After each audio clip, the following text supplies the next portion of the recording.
တကယ်တော့စစ်တပ်ထဲမှာရှိခဲ့ဟုတ်လားဒီတောင်ထမ်းဆောင်နေတဲ့အစ္စလမ်စစ်သားတွေအရင်တော့ရှိတယ်ပေါ့နော်အဲ့ဒီမှာဘယ်လိုခွဲခြားဆက်ဆံလဲဆိုတော့ကိုလင်းမလို့လည်းသိပါတယ်ဟုတ်လားနော်ဒီအစ္စလမ်လူမျိုးရဲ့အမျိုးသမီးတွေဆိုရင်ဒါ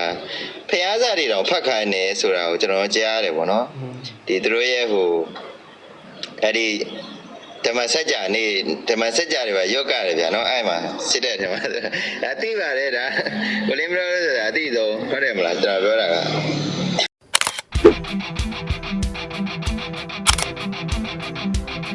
ကိုကြီးတို့နဲ့ရတော့လည်းတတိထားမိမှာပါဟိုကျွန်တော်တို့ဒီရိုဟင်ဂျာကိစ္စဘာညာတွေနဲ့ပတ်သက်ပြီးခုဒီမှာပြဿနာတွေက Facebook တို့ YouTube တို့မှာတော့ပြဿနာမတက်ဘူး TikTok မှာတော်တော်တိုက်ပွဲတွေပြင်းထန်တယ်သိရမလားတစ်ဖက်နဲ့ဆဲဆုံနေတဲ့အထိဒီပါရောက်အဲ့တော့ဟိုကိုရီတော်လိုင်းဘက်ကတချို့သောလူတွေလည်းပါတယ်ပေါ့နော်ဟိုပါတယ်ဆိုတော့ဟုတ်ပြီဗျာကျွန်တော်တို့ကိုကြီးတို့အနေနဲ့ဗျာဒီဟိုဒီအချိန်မှာကိုကြီးတို့ကျွန်တော်တို့ဒေါ်လာရေးလုပ်နေကြတယ်လုပ်နေတဲ့အချိန်မှာအခုဒီရိုဟင်ဂျာပြဿနာတွေကိုကြီးတို့ဝင်ပါမှာလားဒေါ်လာရေးလုပ်မှာလားပေါ့ကိုကြီးတို့အမြင်ဆိုလို့ရှိရင်ဘယ်လိုမျိုးဖြည့်ရှင်းမလဲပေါ့ကျွန်တော်အဲ့ဒါကိုသိချင်တာမင်းကြီးအရင်ပြောလိုက်အကုန်ပြောအောင်မင်းကြီးပြောပါလိပါအဓိကကျွန်တော်ပြောချင်တဲ့ရိုဟင်ဂျာရေးက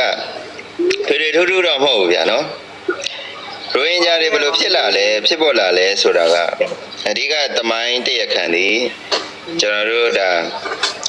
စစ်တပ်နဲ့ဟဲ့လားစစ်တပ်ရဲ့ကြော်တော်နောက်ခံပေးထားတဲ့ကျွန်တော်ကျန်းဖို့ပေါ့နော်ဒီကသမိုင်းတရခန့်နေပေါ့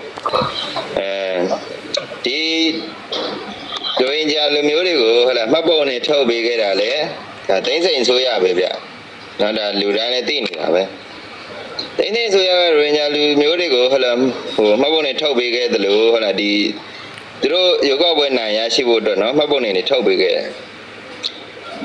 ဒီလိုပဲစစ်ကောင်စီကရခိုင်ပြည်နယ်မှာပြည်ပခါတွေဖြစ်ပွားဖို့အတွက်ရိုဟင်ဂျာလူမျိုးတွေကိုဟုတ်လားအစွန်းရောက်ဟုတ်လားလူမျိုးတွေကိုကျွန်တော်တို့လက်နက်တက်ဆင်ပေးခဲ့တဲ့ထဲမှာလည်းကျွန်တော်စစ်ကောင်စီရှိတယ်ဗျဟုတ်လားအဲ့ဒီထဲမှာကျွန်တော်တို့ဒါဗိုလ်ချုပ်ထုံးမြတ်နိုင်ကိုယ်တိုင်လည်းပြောခဲ့တဲ့စကားရှိတယ်ဟုတ်လားဟိုလူကြီး5-6,000ပေါ့နော်အဲ့လောက်ရှိတယ်ပေါ့သူပြောတဲ့အနေထားမှာဒါပေမဲ့လူတိုင်းတော့လက်နက်တက်ဆင်ပေးထားလားဆိုတော့လူတိုင်းတော့လက်နက်မတက်ဆင်ပေးထားဘူးလို့သူပြောခဲ့တယ်ဟုတ်လားဒီထဲမှာဒီလူမျိုးတွေကိုလက်နက်တက်ဆင်ပေးထားပြီးတော့ဟုတ်လားမင်းတို့ကိုရဲ့လောက်ပိုင်ခွင့်တွေကိုပေးမယ်ဆိုတဲ့ဟုတ်လားအာမခံချက်တွေပေးထားတာပေါ့နော်စစ်ကောင်စီကအဓိကဇမစ်တရခံစစ်တပ်ပဲဟုတ်လားဒီစစ်တပ်ကိုကျွန်တော်တို့တွေကဟုတ်လားအမြင့်ဖြတ်နိုင်ရင်ကျွန်တော်တို့လူမျိုးတိုင်းမှာကျွန်တော်တို့ဗိုလ်ချုပ်ပြောခဲ့တဲ့ဗိုလ်ချုပ်ထုံးမြတ်နိုင်ရဲ့စကားနဲ့ကျွန်တော်ပြောရမယ်ဆိုရင်ဟုတ်လားကျွန်တော်တို့တွေအခွင့်အရေးကိုရရှိဖို့ဆိုရင်ကျွန်တော်တို့ကဟုတ်လားဒီအခွင့်အရေးကိုရဖို့အတွက်ကျွန်တော်တို့ကိုယ်တိုင်ကလည်းဟုတ်လားမပေးဆက်ဘဲနဲ့မပါဝင်ဘဲနဲ့တော့ကျွန်တော်တို့ကအခွင့်အရေးကိုဟုတ်လားလက်လွတ်စပဲတောင်းဆိုလို့တော့မရဘူးဗျဟုတ်လားလက်ရှိလက်ရခိုင်ပြည်နယ်မှာတခြားလူမျိုးတွေအနေနဲ့ဟုတ်လားတာဝန်ထမ်းဆောင်နေတဲ့လူတွေလည်းအများကြီးရှိတယ်ဟုတ်လားဒါပေမဲ့အစွန်းရောက်နေတဲ့လူတွေလည်းရှိတာပဲဗျဒါပြင်မှာလူမျိုးတွေမှာလည်းရှိတယ်ဟုတ်လားဒီလိုမျိုးစစ်တပ်အားရဟုတ်လားကြုံပါဝနေတဲ့ကောင်မျိုးတွေပေါ့နော်ဒါတွေကိုမြစ်ဖြတ်နိုင်မှုဆိုရင်တော့ဒီစစ်ကောင်စီကိုကျွန်တော်တို့ကပြုတ်ချနိုင်ဖို့လိုအပ်တယ်ဒါကြောင့်မို့လက်ရှိသူတို့လုပ်နေတဲ့ရုပ်ောက်ပွဲဟုတ်လားအတူရောင်ရုပ်ောက်ပွဲတွေဟာလည်းတရားမဝင်မှုမရှိတဲ့အတွက်ဒီရုပ်ောက်ပွဲတွေကိုလည်းကျွန်တော်တို့တွေနဲ့ပြည်သူတိုင်းကနေပြီးတော့ပါဝင်ပြီးတော့ဟုတ်လားစန့်ကျင်ဖို့လိုအပ်တယ်ပေါ့နော်ဒါပြည်သူတွေကိုတော့တနက်ပြပြီးချင်းချောက်ရင်တော့ပြည်သူတွေကထည့်ရမှာပဲဗျဟုတ်တယ်မလားကျွန်တော်တို့ကခတ်တော့ခတ်ပါတယ်ပြောရတာဘာပဲဖြစ်ဖြစ်ပေါ့အစင်းနိုင်တိုက်ရေးဟုတ်လားစင်းနိုင်တိုက်ရေးကပထမပဲပေါ့နော်ဒီလူမျိုးစုပြဿနာတွေကိုလည်းကျွန်တော်တို့ကဟိုလူကြီးတွေအနေနဲ့ကတော့အေးဆေးကင်တွယ်သွားနိုင်လိမ့်မယ်လို့ထင်ပါတယ်နောက်ပိုင်းနေကြရင်တော့အဓိကပြဿနာကတော့မင်းအောင်နိုင်တို့မှုေထားတဲ့မီးတွေပေါ့ဗျာနော်ဒါဒီမီးတွေပေါ့ဟုတ်ကဲ့ဒီလောက်ပါပဲကိုရိုနာရဲ့ချက်လောက်ကိုရိုနာရဲ့ချက်လောက်ပြောပြပါ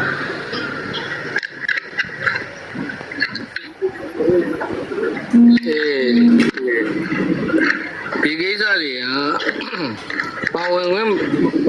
ပါဝင်မလားဆိုတော့ကိုကတော့ဒေါ်လာရေးရဲပေါ့ကွာလို့ဒေါ်လာရေးပဲကိုကနံပါတ်1ကလုံးပါတော့တော့ကျန်တဲ့မြည်သည့်အကြောင်းအရာပဲဖြစ်နေပြီဒီကိစ္စတွေဒေါ်လာရေးပြီးတဲ့အခါမှာငါတို့အခြေအနေအများကြီးချူပြီးရှင်းလင်းလို့ရတဲ့ကိစ္စတွေဘာမှဟို ဘယ်လိုပြောမလဲအရေးမပါတဲ့ဟာကိုအရာပေးပြီးတော့အနာနဲ့စီမတက်နေတဲ့ကိစ္စကတော့ကိုယ်နဲ့မဆိုင်ဘူးဒါတော့တော်တော်လိုက်ကတော့ထုံးစံတိုင်းပါပဲတော့သူတို့ဖြစ်နေကြပွဲရှာနေကြပွဲစုနေကြတယ်နော်အခုပြောမယ်ကွာလူမျိုးနဲ့တိုင်းရင်းသားနဲ့နိုင်ငံသားနဲ့ကိုမကွဲမြန်မာနိုင်ငံမှာဇွတ်ပိတ်နေတဲ့လူရှိတယ်ကွာဒီလားနော်1949 48ဥပဒေအရတော့၎င်းတခြားခြားဥပဒေ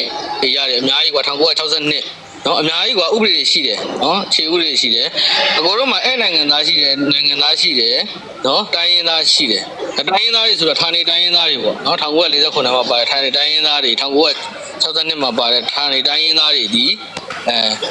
ဗြိတိရှလက်ထက်ကနေပြီးတော့ဗြိတိရှလက်ထက်မတိုင်ခင်နေထိုင်ခဲ့တဲ့မြန်မာနိုင်ငံမှာနေထိုင်ပြီးတော့ပေါက်ဖွာလာတဲ့ဌာနေတိုင်းရင်းသားတွေကိုတို့ကနိုင်ငံသားဆိုပြီး135မျိုးဆိုပြီးတော့သတ်မှတ်ပြထားလိုက်တယ်1946 49 48မှာနော်အဲ့တော့နိုင်ငံသားတိုင်းကတိုင်းရင်းသားတွေဖြစ်တယ်တိုင်းရင်းသားတွေကလည်းနိုင်ငံသားတွေဖြစ်တယ်အဲ့မှာကွဲလွဲသွားတာကနိုင်ငံသားဖြစ်ခွင့်နဲ့တိုင်းရင်းသားဖြစ်ခွင့်အဲ့ဒါကွဲလွဲတယ်ကွာအကိုကရိုဟင်ဂျာကိစ္စကိုမပြောချင်ဘူးဆိုတာလူတိုင်းကနိုင်ငံသားဖြစ်ခွင့်ရှိတယ်မင်းကွာငါပြောရမယ်ဥပမာကိုရီးမြန်မာတွေတောင်ထိုင်းနိုင်ငံတို့မလေးနိုင်ငံတို့ကိုသွားပြီးတော့နော်အမေရိကန်နိုင်ငံတို့ကိုသွားပြီးနိုင်ငံသားဖြစ်ခွင့်ရှောက်ကြသေးတယ်မှတ်လားမင်းတို့ကငါတို့ကမြန်မာနိုင်ငံသားတွေကအမေရိကန်လိုဟာမျိုးတတိယနိုင်ငံတွေထိုင်းနိုင်ငံတွေမှာဝေးတာမဟုတ်ဘူးလေရဖူဂျီနေတဲ့ကိုတို့ကသွားတာမြန်မာနိုင်ငံမှာရောအဲ့လိုဥပဒေစည်းကမ်းတွေတကယ်ပြဋ္ဌာန်းခဲ့တဲ့အချက်လက်တွေမရှိဘူးလားဆိုတော့နိုင်ငံသားဖြစ်ခွင့်ရှိတယ်နိုင်ငံသားဖြစ်ခွင့်မရှိဘူးဒါကိုကွယ်လွယ်အကူတော့သိရမယ်လူတိုင်းနိုင်ငံသားဖြစ်ခွင့်ရှိတယ်လူတိုင်းမှာနိုင်ငံသားဖြစ်ပိုင်ခွင့်အခွင့်အရေးရှိတယ်သို့ပေမဲ့မြန်မာလူမျိုးပဲဖြစ်မယ်ခုနကပြော135မျိုးထဲမှာပါတဲ့အုပ်စုဝင်တော့မဖြစ်ဘူးမြန်မာလူမျိုးအစ္စလာမ်ဘာသာဝင်ခရစ်ယာန်ဘာသာဝင်ဗုဒ္ဓဘာသာဝင်ဟိန္ဒူဘာသာဝင်ဆိုတာမျိုးပဲဖြစ်လာမယ်တိုင်းရင်းသားတော့ပေးမှာမဟုတ်ဘူးနော်နိုင်ငံသားအခွင့်အရေးကိုတောင်းဆိုတယ်ဆိုရင်တော့အကွာကန့်ကွက်စရာအကြောင်းမရှိဘူးရိုဟင်ဂျာတွေကိစ္စကရှင်းပါတယ်နိုင်ငံသားဖြစ်ချင်တာနော်အဲ့ဒီမှာတစ်ဆင့်ကျော်လွန်လာပြီးတော့တိုင်းသားဖြစ်ချင်တယ်ဆိုလို့ရှိရင်တော့ဒါအကိုတို့ဒေါ်လာရေးပြီးတဲ့အချိန်မှာအကိုတို့ကရှင်းလင်းရမယ့်ကိစ္စနော်လက်ခံတယ်လက်မခံတယ်နော်လုံးတယ်မလုံးတယ်ဆိုတာအကိုကဒေါ်လာရေးကိုပဲဦးစားပေးရမှာအခုကအဒီကအနာနဲ့စီးတဲ့နေတာကွာကိုကဝေဖန်တော့မယ်တော့အကြံပြုတော့မယ်တရားရောက်ကိုဖွဲ့စည်းတစ်ခုကိုဆဲဆိုတော့မယ်ဆိုအရင်တော့ဥပဒေလည်းနားလဲအောင်ရင်လို့စီဟာလေမြန်မာနိုင်ငံမှာအဲ့ဆိုတဲ့ဥပဒေရှိတယ်ကိစ္စဆက်လည်းရှိခဲ့တယ်ဒါနောက်ကိုတို့15 20မှာပဲအဲ့ရင်းဆိုတဲ့ဥပဒေကဖျက်သိမ်းလိုက်တာတော့မလုပ်တော့တာပါနော်ထားလိုက်ပါတော့နော်โอเคအဲ့တော့အဲ့ရင်းဆိုတာရှိသလိုအဲ့နိုင်ငံသားဆိုလည်းမြန်မာနိုင်ငံမှာရှိတယ်နော်49 48ဥပဒေကိုတပ်ပြန်ဖက်နော်နောက်ဆုံးကဒီကောင်တွေရဲ့အစာအုပ်စိမ်းကြီးမှာတပ်ပြန်ဖက်နိုင်ငံသားဖြစ်ခွင့်ဆိုတာလူတိုင်းမှာရှိတယ်တိုင်းရင်းသားတိုင်းမှာလည်းရှိတယ်လို့လူမျိုးတိုင်းမှာလည်းရှိတယ်ဘာသာတိုင်းမှာလည်းရှိတယ်မြန်မာနိုင်ငံမှာအဲ့နိုင်ငံသားလာလျှောက်ပြီးတော့နိုင်ငံသားဖြစ်ခွင့်ကြိုးစားခွင့်ရှိတယ်ဒါရှင်းရှင်းလေးပဲအဲ့တော့နိုင်ငံသားဖြစ်ဖို့ကြိုးစားတဲ့လူတွေကိုအကိုတို့ကလူခွင့်ရေးရအကိုကဘာမှပြောကြမလို့โอเคဟုတ်ပြီမင်းဒီမြန်မာနိုင်ငံသားကိုဖြစ်ချင်တယ်မြန်မာနိုင်ငံကိုချစ်တယ်မြန်မာနိုင်ငံကိုမြင်လို့ရဆိုရင်မင်းမြန်မာနိုင်ငံမှာချမှတ်ထားတဲ့ခြေခံဥပဒေအရစီမင်းစည်းကမ်းအချက်လက်တွေကိုသိချင်နာရမယ်နော်လိုင်းနာနိုင်ရမယ်နိုင်ငံတော်သချင်းမြန်မာစကား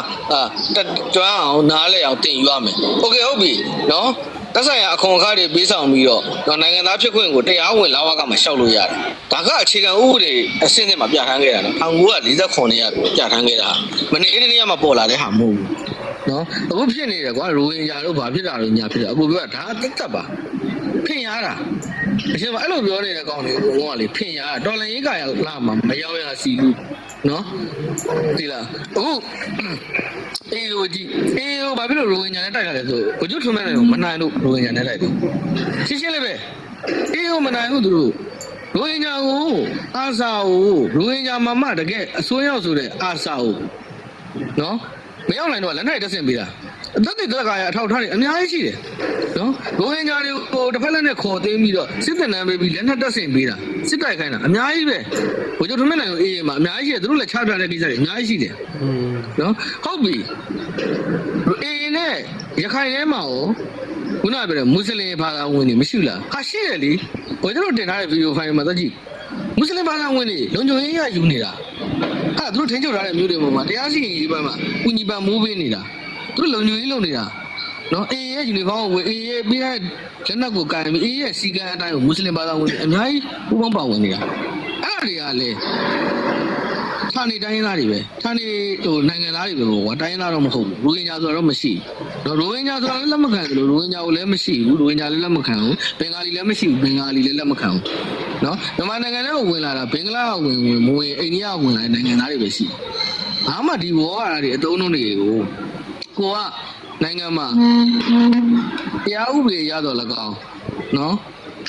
်စီမင်းစည်းကမ်းရတော့၎င်းချုပ်ကင်ထားတဲ့အစိုးရအသစ်တည်းအကိုတို့ပြည်သူအစိုးရအသစ်ပေါ်ပေါက်လာလို့ရှိရင်မျှမျှတတနဲ့ကိုတို့ဆုံးဖြတ်လိုက်ဟဲ့လားတို့တမိုင်းကြောင်းတွေဘာတွေညာတွေအထောက်ထားတွေဒါတွေအကုန်လုံးဟိုပြန်ပြီးတော့ဒေးလာသုံးသက်ပြန်ဆွေးနွေးရမယ်အပိုင်းကဏ္ဍတော်လိုင်းပြီးမှလောက်ကမှာဒီအချိန်မှာဘာမှလုပ်လို့မရဘူးနော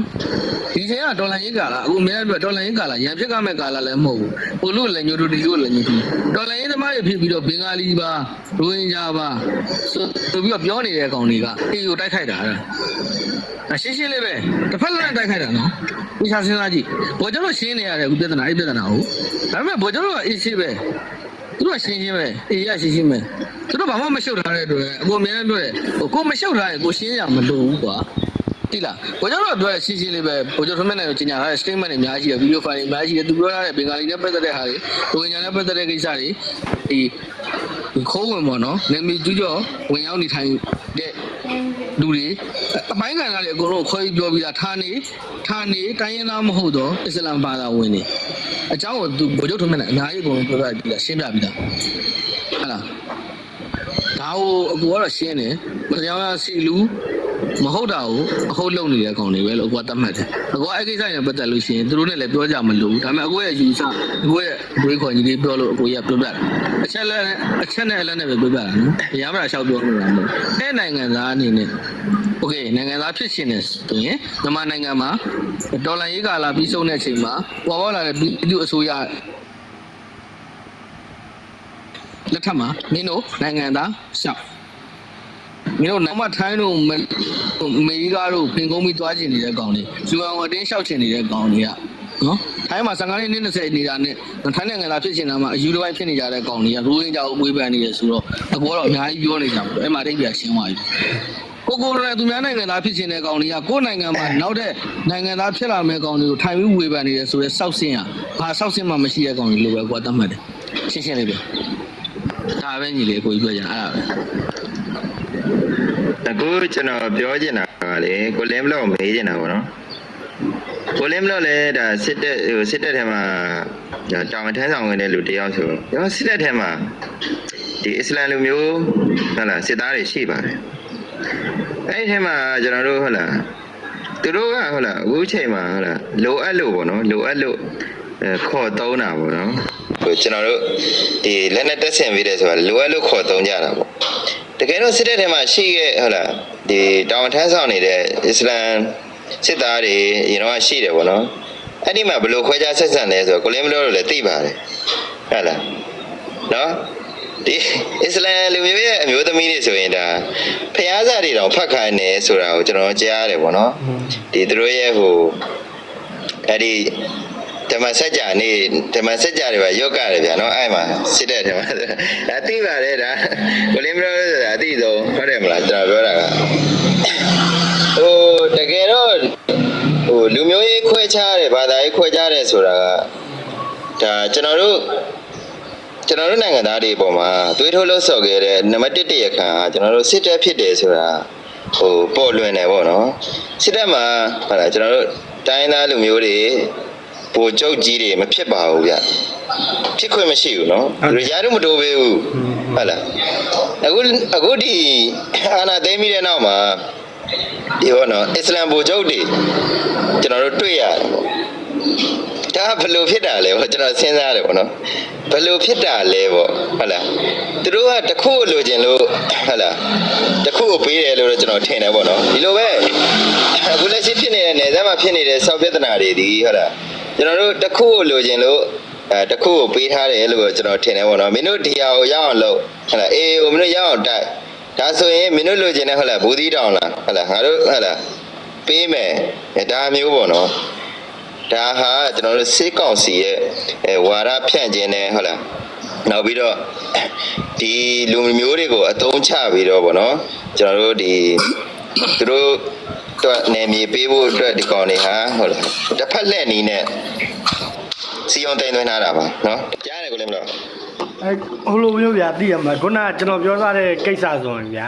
ဟိုကျွန်တော်ကတော့ရှင်းနေဗျာသိရမလားကိုတော်တခြားနိုင်ငံတွေသွားလို့ရှိရင်ဗျာအနှိမ်ခံပြောခံအဆိုခံတက်ခေါင်းရှုပ်ခံဖြစ်နေတာကျွန်းဆုပ်တဲ့တရားစီကြီးပဲဟုတ်တယ်မလားကျွန်းဆုပ်တဲ့တရားစီချင်းတူတူတော့ကျွန်တော်အဲ့ဒီကောင်တွေကိုပြောမနေတော့ဘူးအဲ့တော့မြန်မာပြည်သူလူထုကိုအများဆုံးသိအောင်တရာတဲ့ကောင်တွေကဘယ်ကောင်လဲခေတ်ဆက်ဆက်ရုံမာခဲ့တဲ့ကောင်တွေကဘယ်ကောင်လဲ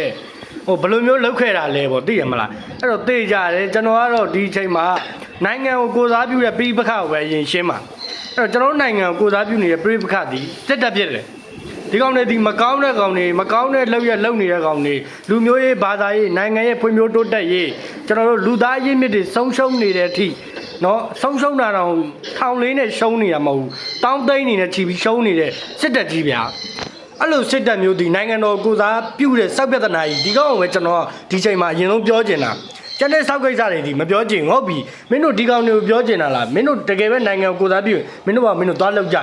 ငါတို့နယ်ပယ်မှာလာမပြောနဲ့မင်းတို့လွတ်လပ်ပိုင်ဝင်မင်းတို့လက်ခံတယ်အဲ့တော့မင်းတို့ရဲ့မိဘတွေငါတို့ဘောက်ကူးမခံနိုင်ဘူးကျွန်တော်ကတော့ရှင်းတယ်အဲ့လိုပဲခံယူရတာ